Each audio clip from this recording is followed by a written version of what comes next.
Hello again, my little conscripts, and welcome to another Mordian Glory video. In today's episode, we're going to talk about Armoured Sentinels. Sadly, Armoured Sentinels are a much maligned unit. Most people don't really bother with them in their army lists.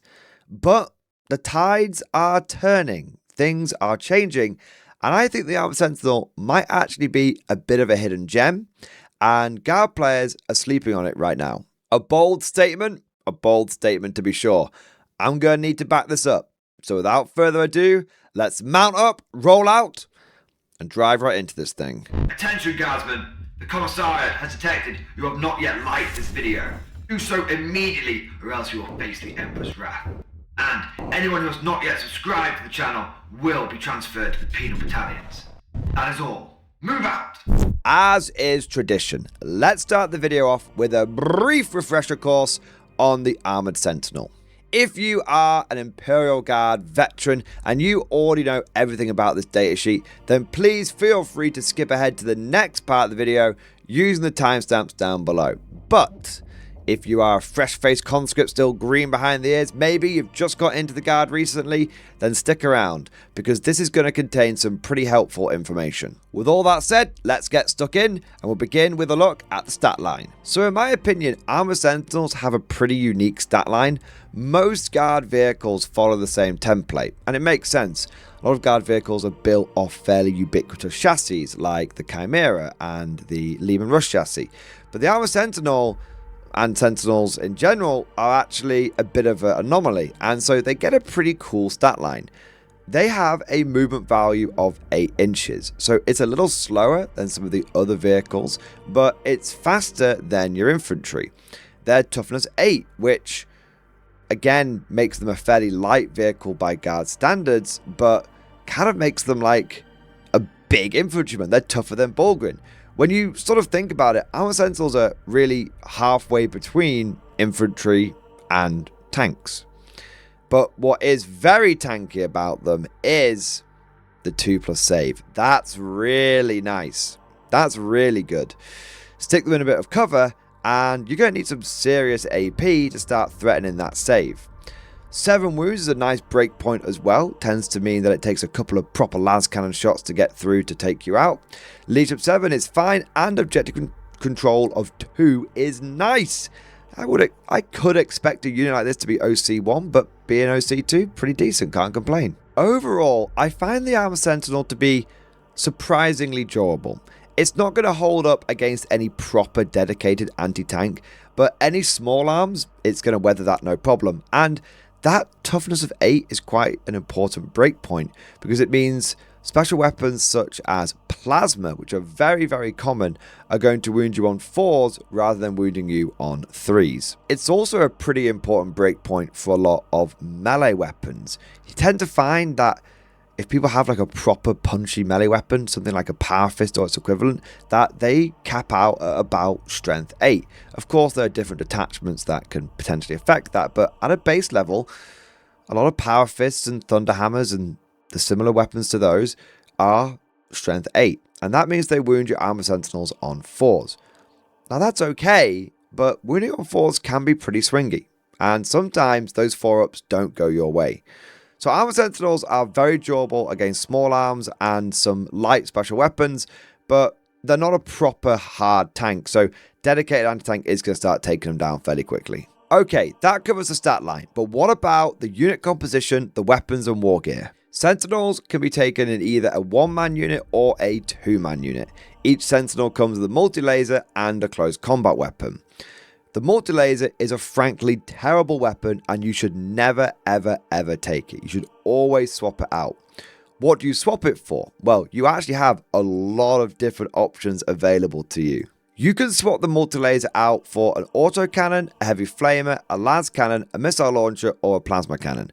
There are a lot of different options here, and many have their own advantages and disadvantages.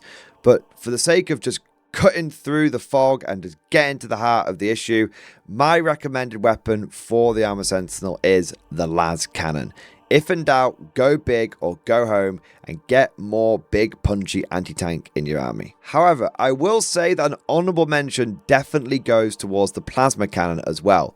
Whilst it hasn't quite got the same strength as the las cannon, it does fire multiple shots, it does benefit from blast, making it a bit better into hordes, and it can get good AP and decent damage. The good news is, on the current Sentinel kit available from Games Workshop, you can actually swap between all the different weapon options without having to do any magnetization or any messing about. It's a really, really well designed kit, and I can't praise it enough.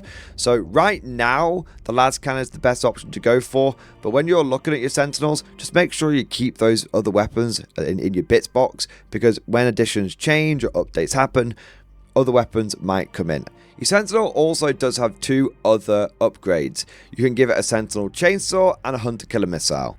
There's absolutely no reason not to take these. The Chainsaw just makes you better in combat, and the Hunter Killer Missile is just a free one-shot weapon that gives you a pretty decent anti-tank punch. In summary, I would take all my Armoured Sentinels with las cannon, Hunter Killer Missile, and Sentinel Chainsaw, or I would take them with Plasma Cannon, Hunter Killer Missile, and Sentinel Chainsaw. Both of these loadouts are going to play very nicely into the Armoured Sentinel's ability, Mobile Hunter Killers. Each time a model in this unit makes an attack that targets a monster or vehicle unit, you can reroll the wound roll.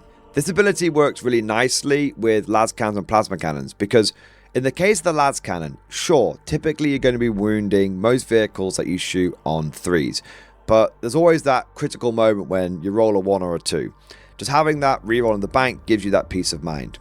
As for the plasma cannon, it kind of solves the only weakness the plasma cannon has, which is it's not as good as going into vehicles because of its low strength. It's got the AP, it's got the damage, it just needs some way of punching up. Well, if you're winning on 5s with full rerolls, that can definitely give you that opportunity to start stacking those wounds up. So that just about covers the Sentinel's datasheet, but everything I've talked about so far has been true since pretty much the beginning of 10th edition. So what's changed to make me start considering the Armoured Sentinel again in my lists? Well, it comes down to everyone's favourite new detachment, Grizzled Company. Now, normally when I talk about Grizzled Company, I talk about how this attachment helps fix some problems with existing units. But in a strange twist of fate, that's not the case here. I actually think it's the other way around. I think Armoured Sentinels help fix one or two of the issues with Grizzled Company. Issues with Grizzled Company? Sacrilege! Heresy! It's a perfect attachment. Well, it nearly is, but it does have one or two quirks that I have encountered when building my list with it. And this all kind of comes down to the detachment rule. Ruthless discipline. Add 1 to the number of orders each Astra Militarum officer model from your army can issue, as stated on their datasheet. Now this looks great, and in many ways it does solve the order economy for Guard. Finally, we just have enough orders to do what we need to do. But what I have found is that it almost does its job too well. Let me know if this sounds familiar. You end up building your army list in Grizzled Company, and you've got 2 or 3 orders left over. And you start trying to mess around with your list, trying to make it as efficient as possible, trying to make it so every unit has an order, but then suddenly it feels like you don't quite have enough orders, and it can be kind of difficult to actually just get that perfect equilibrium where every unit that needs an order is getting one from the beginning of the game. I find the reason for this dilemma is the vehicle orders. Your tank commanders can now do 3 orders in this detachment.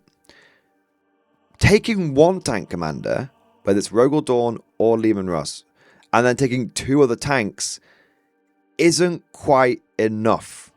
3 tanks is not enough in a Guard army. Even triple Rogel Dawn, I would argue, isn't quite enough. You always need that 4th tank. But what do you go for? Do you go for something that doesn't really need an order? Maybe like a Hellhound? Okay, sure, but even Hellhounds benefit from orders inside of Grizzled Company, thanks to things like Aquila and I being able to really boost up the AP. So then what you end up doing is going, well, okay, I'll take 2 tank commanders.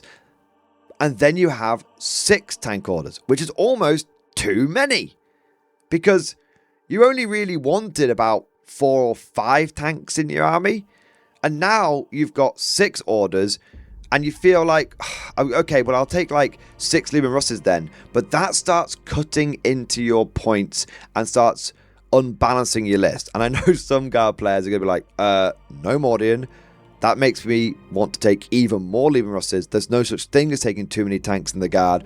What is even going on here? Okay, memes to one side, and I do love tank spam, but memes to one side, if you do take 6 main tanks in your Guard army, whether that's a combination of Dawns or Russes, or you just go pure Russ fleet, you are going to start having to cut out points elsewhere where you need them, especially if you're playing on UKTC or WTC terrain, which is very, very dense terrain. It's much more dense than standard Games Workshop terrain.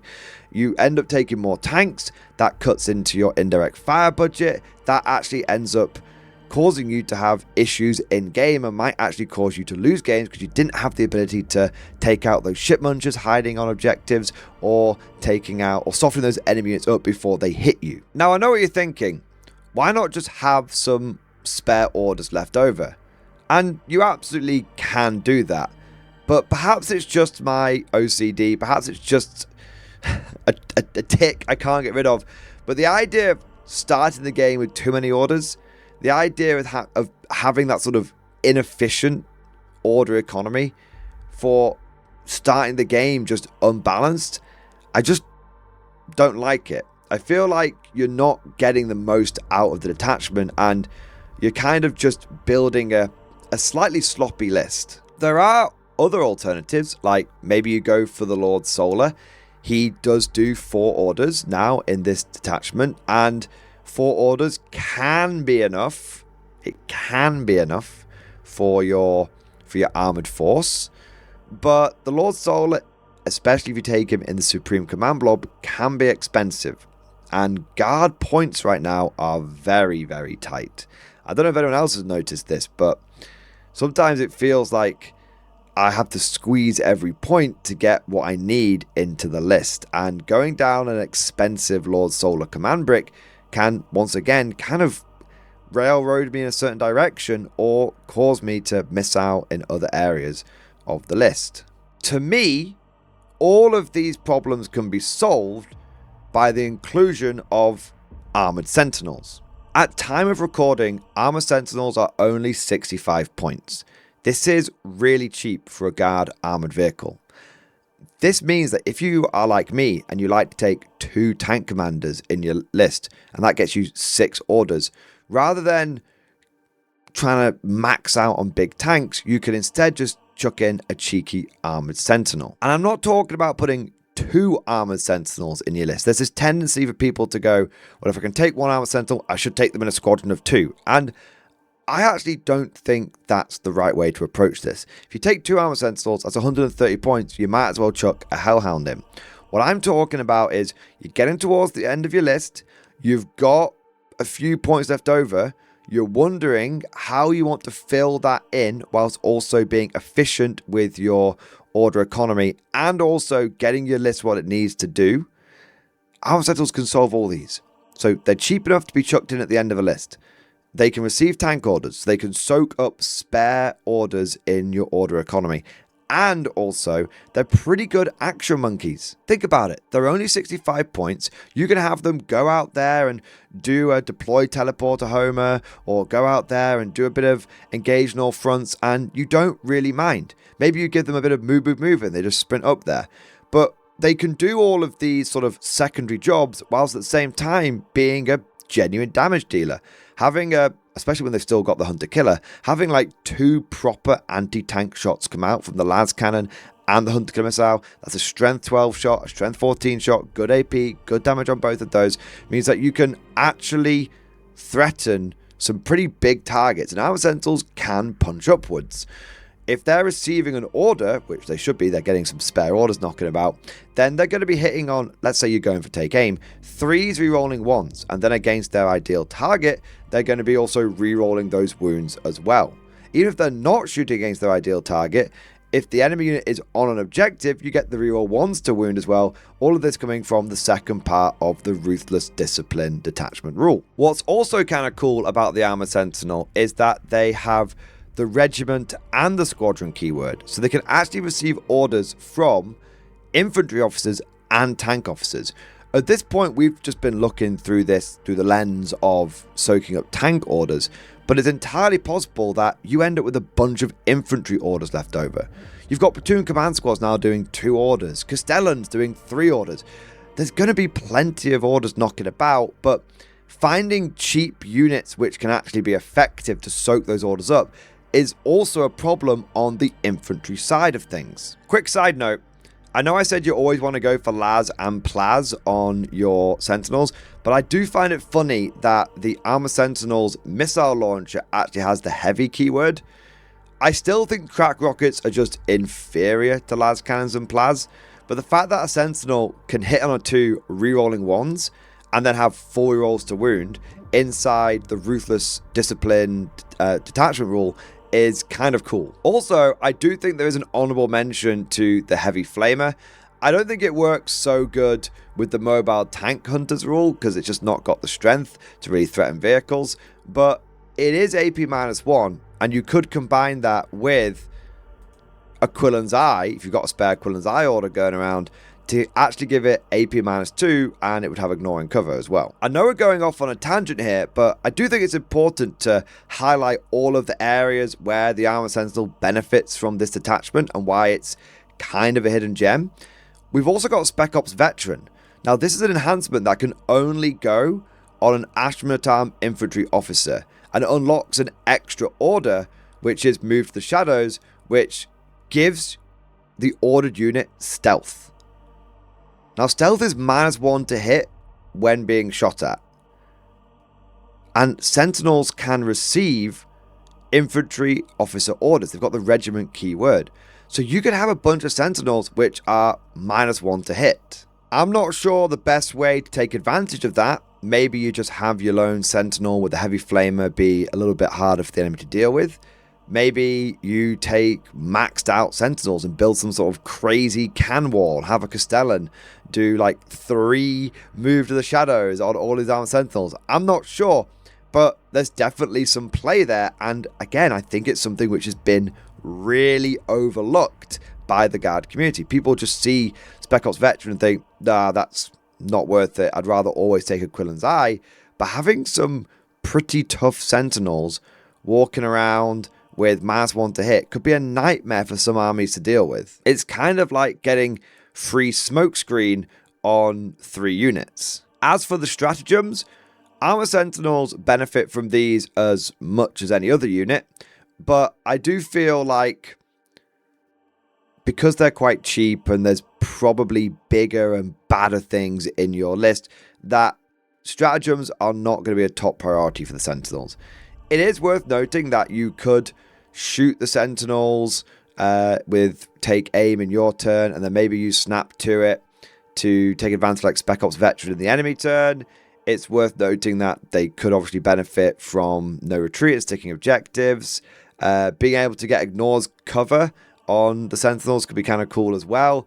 Like I said, all the stratagems here except Mordian Minute affect the Sentinels, and they would benefit from them, but they wouldn't benefit from them any better than any other Guard unit out there. Now, that just about covers everything with Armoured Sentinels, but before we wrap this video up, I do think it is worth just mentioning Scout Sentinels. Normally, Scout Sentinels are actually preferred over Armoured Sentinels in any other detachment, but in Grizzled Company, I don't think they're bringing as much to the table, and it all comes down to the fact that their daring recon ability is essentially completely redundant, because in Grizzled Company, everyone's going to get reroll 1s anyway. But it is 10 points cheaper, it does come with Scout, which is one of the best abilities in the game, and it does have a higher movement, and it does have all of the same weapon options.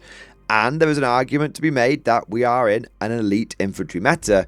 And so the Armoured Sentinel having those rerolls against vehicles is nice, but you're probably going to spend most of your games shooting at elite infantry where it won't benefit from its ability. Also, I do think there is kind of an interesting play with taking 2 Scout Sentinels with heavy flamers and then using Aquilon's Eye to give those heavy flamers that extra AP. That could be very spicy. I'm not sure it's better than a Hellhound in terms of damage output, but it would be a lot faster than the Hellhound with Scout and with the movement. And also, it would be a bit cheaper than taking a Hellhound. But I think we're kind of getting massively off topic now. Coming back onto focus, I think the Scout Sentinel can do a similar role to the Armoured Sentinel of absorbing those spare orders and balancing the order economy. And if you only have 55 points left over in your list, then I would chuck a Scout Sentinel in there absolutely and soak up that last order. But if you have 65 points left over, I definitely pick the Armoured Sentinel over the Scout Sentinel in this attachment, in this situation. Well, at least that's what I think. But of course, all of this is just like my opinion, man. Let me know what you guys think down in the comment section below. Do you think Armoured Sentinels have a place? Have you been struggling to balance your order economy? Does this finally put a piece of the puzzle back into place? If you enjoyed today's video, don't forget to go ahead and smash that like button and also subscribe to never miss an episode. Would you like to know more? If so, then please consider becoming a channel member or patron. By supporting the channel, not only will you be doing your part, but you'll also be helping me create more content for your viewing pleasure and unlocking a whole host of perks. You get everything from a badge next to your name, custom emojis, but the big one is access to the Mordian Glory Discord server, an online community with almost 2,500 active members. It's always popping off in the MG Discord. We've got channels for army lists, hobbying, tactics, stories, and even a pretty spicy meme section as well. For all you greenhorns that wanted to see the Mordian glory hole, today is your lucky day.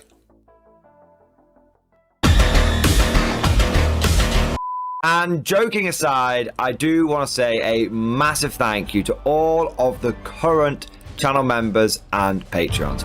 You guys are amazing. Truly the lifeblood of the channel. I could not do Mordian Glory full-time without the incredible and generous support of my members. So thank you guys so much. And last but certainly not least, I want to say a personal thank you to all of my top tier Patreons. These are the War Masters, the people who have truly gone above and beyond the call of duty. So a heartfelt thank you to Redfield, 32, Jurgens, Miasma, Try Again, Bragg, RJ, Scorpion, Bonbon Vert, Lord Pryor, Nicholas Walsh, John Stubbs, Guardian, Varney, Sword, Fish Trombone, Picklock, The Forged. Seriously guys, thank you from the bottom of my heart. Your support is incredible and it makes a huge difference. Thank you so much. That's all for now. Hope you've all enjoyed today's video, and of course, as always, see you guys next time.